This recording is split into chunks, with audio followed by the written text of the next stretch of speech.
Bonjour et bienvenue sur le podcast de la chaîne. Et aujourd'hui, je vais vous parler d'une phrase de Paul Getty, issue du livre Les succès selon Jack Canfield.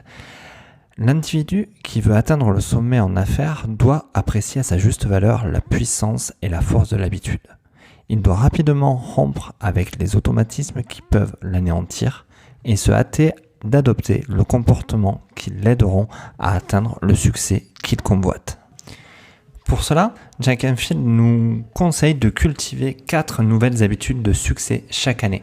Alors chaque année, on peut trouver des fois que c'est un peu long, mais finalement c'est bien timé à mon sens, dans l'idée où finalement des habitudes ça prend du temps. 4 habitudes c'est déjà énorme, ce sont des habitudes qui nous amènent vers, en dehors même plus de notre zone de confort.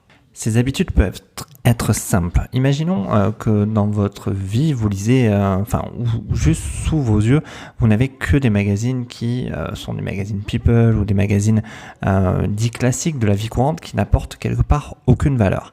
Qu'est-ce qui se passerait si vous preniez l'habitude de lire un magazine comme Forbes ou autre qui va vous amener une valeur en fait supérieure, une envie en fait de côtoyer des gens qui ont réussi?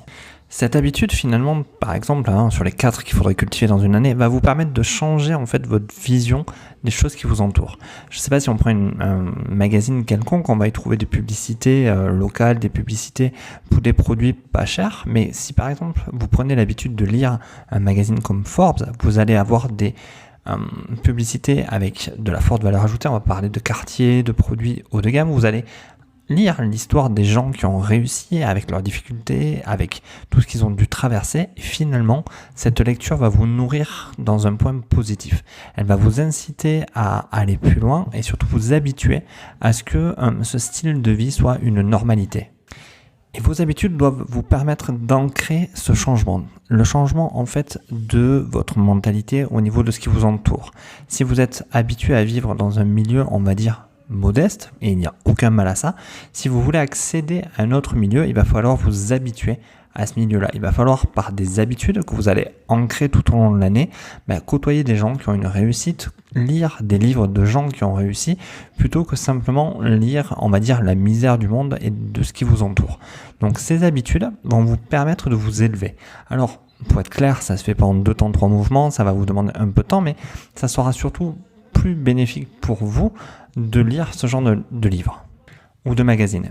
C'est un peu le problème de la télévision. Quand vous regardez la télé, en fait, on vous assomme en fait de mauvaises nouvelles de ce qui s'est passé, la catastrophe à gauche, la catastrophe à droite. Alors, je dis pas qu'il faut pas être au courant, je dis pas qu'il faut pas s'informer, mais finalement, si on vous annonçait tous les jours qu'il y avait des bonnes nouvelles, ça vous ferait quand même vachement plus de bien que d'entendre toute la misère qui se passe autour de vous.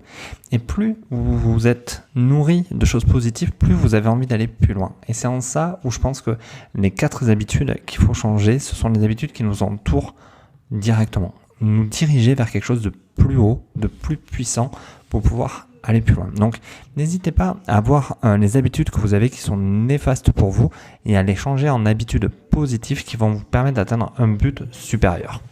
J'espère que ce petit podcast vous a plu. N'hésitez pas à me poser vos questions en commentaire, à me dire ce que vous en pensez, à me poser vos questions pour que je puisse avoir aussi de la matière pour vous aider. N'hésitez pas à partager, commenter, liker. Comme je vous dis, les petits likes font plaisir à YouTube.